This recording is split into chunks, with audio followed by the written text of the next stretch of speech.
I never really developed in a normal, healthy way. I was turned into an object for men to use and abuse. You know, 15 years old. I mean, it's outrageous.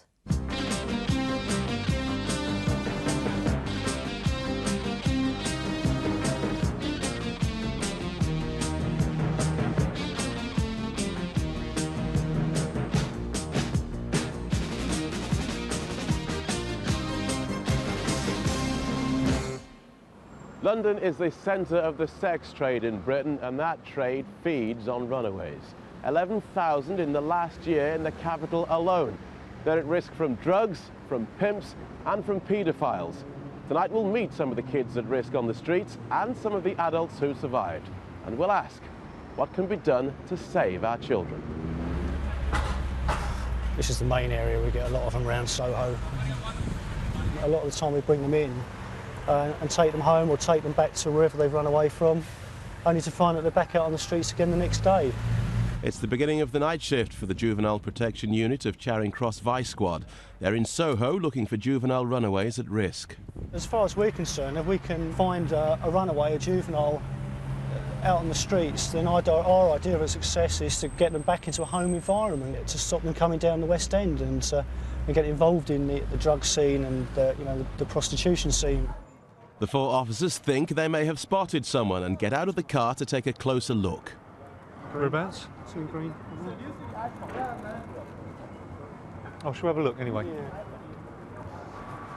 Do you go back then? Yeah, I think so, yeah. Yeah, with Mum. No, we thought we saw something, and evidently she's actually with Mum, actually. Well, there, yeah, that's allowed. You can go out with your Mum. But it's not long before they do find someone. 100,000 children every year run away in the UK. The main cause is family conflict and breakdown in family. That can be ranged from physical abuse, sexual abuse, to just disputes. The younger the child is, generally the easier it is to prey on them and get them involved in drug use, selling sex. The people on the streets are the only people they can turn to. Christine and Michael are both regular faces on the streets of Soho and know from experience the dangers that face young runaways. I am basically a clipper. I'm a clip girl, and I've never offered my services, believe it or not, to any punter, you know. But I think for young girls down here now I think it is a lot worse, because I actually got bought down here and I got shown how to extract money from people. But there's a lot of young girls now that are out here through whatever cause of that, and they are vulnerable, and it is very dangerous out here now, yeah. You can recognise someone new to the area straight away, you know what I mean? They stick out like a sore thumb. And that's how some people earn their living, you know what I mean? By coaxing certain things, you know, into crime, into prostitution. It's hard, of course, at the beginning of the 21st century to ignore the comparison with Victorian London. And in my view, there seems to be no sign in the short term of this escalation of young people's involvement in the sex industry terminating. On the contrary, all the indications are that for the foreseeable future, this problem will continue to escalate. The other pair have stopped a girl that's come to our notice before as a juvenile prostitute, basically, and also who has been seen cavorting with known drug addicts on a previous occasion. So I think they've just stopped her, so we're going to go around and speak to her. Whereabouts do you want to get to? Where? Where? That's right, don't worry. You want to go home? Well, I mean, we can take you home, that's no problem. This young girl has been missing from home for 4 days. It's not the first time she's come to the notice of the police. Now she wants to go home. Meanwhile, a colleague questions another underage girl who is also well known to the Vice Squad. Have you seen anybody about Emma? No. Some of the other younger girls that you associate with. What about Nikki? She about? No. No, you haven't seen her about at all? No. Nothing Can't whatsoever? find her nowhere. Well, you know, I mean, I explained it all to you last time I saw you, didn't I? Yeah. It's only around the corner. It's just like, look, Right that way. we can go up that way and turn right at the top, and we'll be home within an hour. Yeah. But she wants to speak to a friend before she goes to the station. Come on in. Steve, what's happening? She's just having a little chat with her mate, and then we're going to take her back to the station. One of the worst things about the problem of child prostitution is that we don't know how bad it is. The young people are on the street and they're not being reached by services. They're behind closed doors in all areas of London, being sexually exploited, involved in prostitution, and the police, social services, no one knows how many children are involved. It's Friday night in King's Cross, and as well as being one of London's busiest stations, it's also a notorious mecca for drugs and prostitutes, and one of the first ports of call for young runaways coming to London. How long have you been down here then? Well, just today. We've come down from up north. She lives worse up there, you know. King's Cross, we come across runaways. They either travel in from up north and travel to go into London, and we pick them up there, either be directed by staff or members of the public. So far at King's Cross we've had 25 children taken into protective custody this year alone, which is a lot for one particular police station.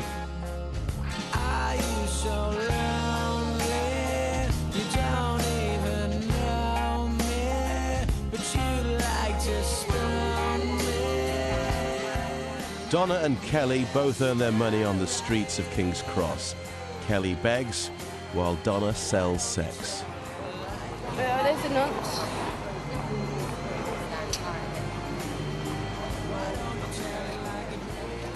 What was it like when you first started? It was good then. It was good then. It was new. You was new on the area, weren't you? And all the punters want a new face. It's really sad, I think. Some of them are so young and they're really naive as well, so they're the ones that wind up with pimps and things because they don't know what they're doing out here. So someone will start telling them what to do, and then they get all their money. Well. Yeah. Oh yeah, a lot of them don't even have the sex with them. They just take the money and they rip them off. But then they've always got someone standing there taking the money off them again, isn't it? The old one is, why are you giving her a blowjob? Some geezer come up to me and said, she took £300 out of my wallet. I said, well, did she give you a blowjob? He went, yeah. I said, was your trousers down your ankle? He went, yeah. I went, well, that's how she's done it. He went, oh, yeah.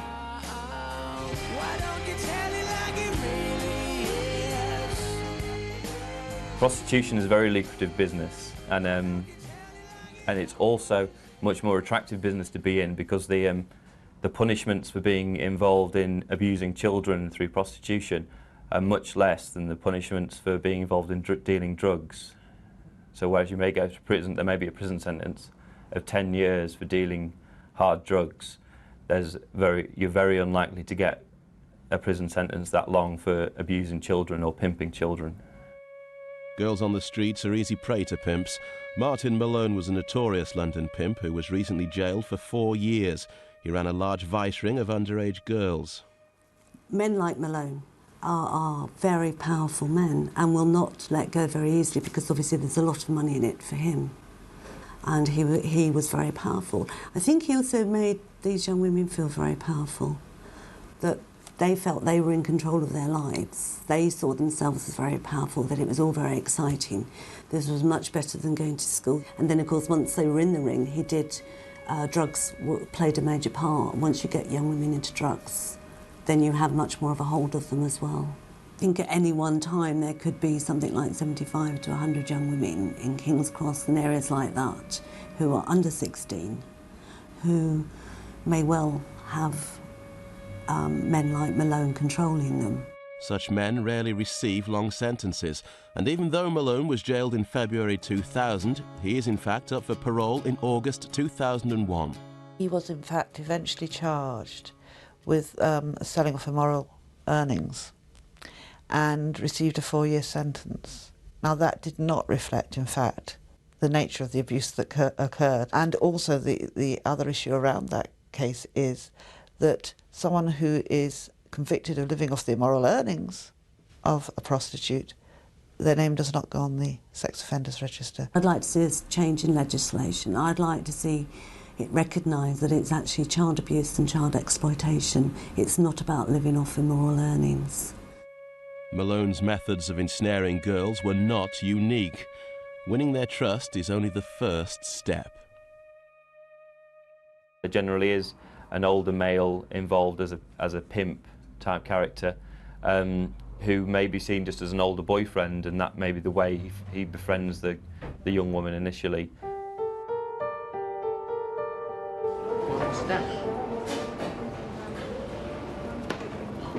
So what's a beautiful girl like you doing? He's absolutely surrounded. Ain't got no one looking after you. He will then have started having a sexual relationship with her, and then often the classic thing is to say to her, I'm in a really difficult position, I owe so-and-so several £100, I've done you all these favours. And then it will be accompanied by violence, threats, intimidation.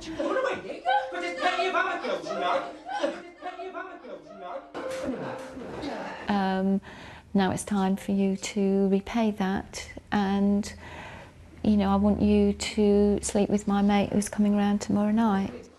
Remember what I told you, yeah? Payback time. Andre?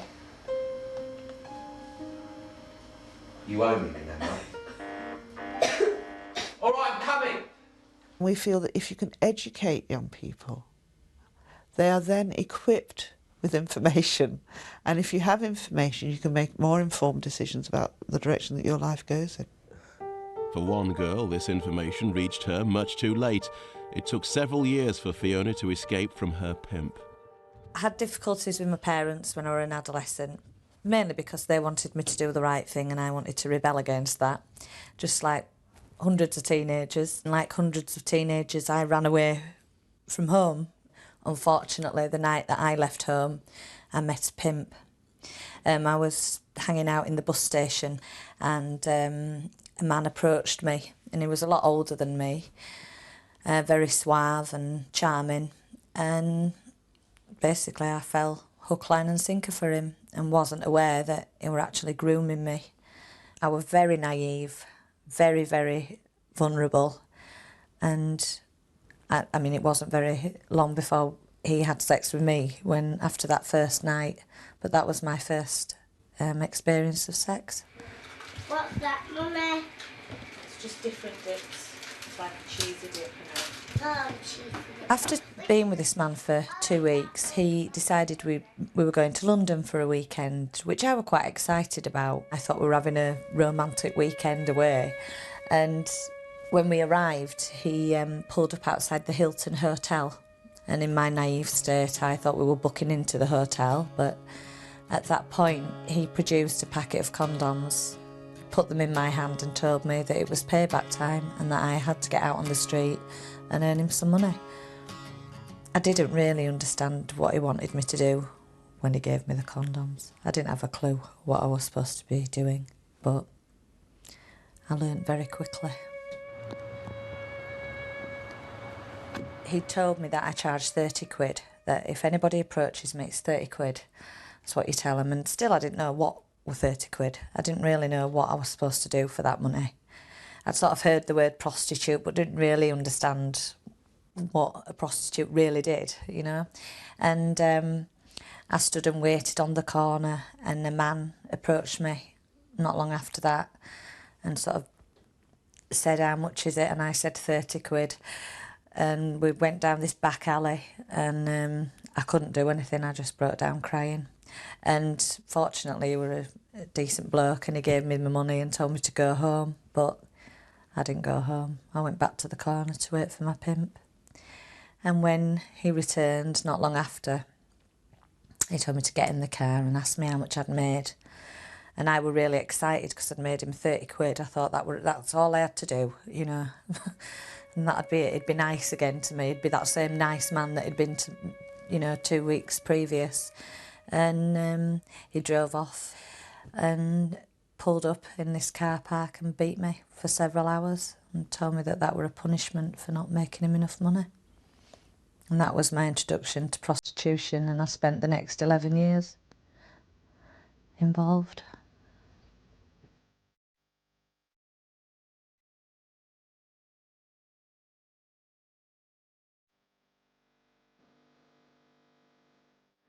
After the break, we look at the case that gives hope to victims of child abuse and could change the course of British legal history. So it's never going to go away. Every time in 20 years' time you see in the news child got abused, immediately you're going to think of it straight away. It's never going to go away.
Welcome back.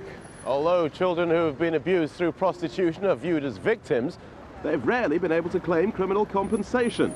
But that may soon change. I don't think the Criminal Injuries Compensation Authority really recognise the way that paedophiles operate, the grooming, the getting the child to consent, the taking part in sexual acts. I think that's all part of an abusive, exploitative process. And yes, the child probably will consent at the end of the day because that's what the process is designed to achieve. But you find that process both with child prostitutes and with children who are involved in a paedophile ring. Compensation came too late for Alia Ismail. She died from a heroin overdose in King's Cross. She'd been working as a prostitute. She was just 13. Journalist Stuart Payne has been investigating her case since her death. This was a girl who, if you like, had been killed by her lifestyle and by those who'd encouraged her in that lifestyle, those who'd used her and those who'd pushed her in that direction, but she kept running away from care. She took to going up to London. She regularly went to King's Cross. She got to know other prostitutes, girls of 18, 19, sort of 4 or 5 years older than she was, who introduced her into this lifestyle. And of course, drugs go with the lifestyle. All these girls are pimped. They lead pretty wretched lives. And pretty soon, and it all happened very quickly, I think, with Alia. I mean, in the matter of 4 or 5 months, she went from being just a reckless girl playing fast and loose, but not taking drugs and not being involved in prostitution, to being a girl who was addicted to heroin and who was walking the streets of London to make the money for her drug habit. There's not, to me, really very much difference between the different settings for child abuse to take place, and really, to me, no difference between children who do it for money or for no money. For me, it's child abuse. She's a victim of child abuse. She may have been taking money for sex, but she was a victim. She was abused each and every time. She was not making free choices at the age of 12, 13 years old. She had no responsible adults caring for her. And it is desperately tragic that cases like this exist, and they will continue to exist. 3 years on, nobody has been brought to justice. In Carl August's case, even though his abuser has been jailed for buggery and indecent assault, the Criminal Injuries Compensation Board has refused to compensate him. He's now taking his appeal to the House of Lords, a decision that could change legal history. I was in a children's home. Because of that, I tried to find many ways to get away from there, because I wasn't happy there.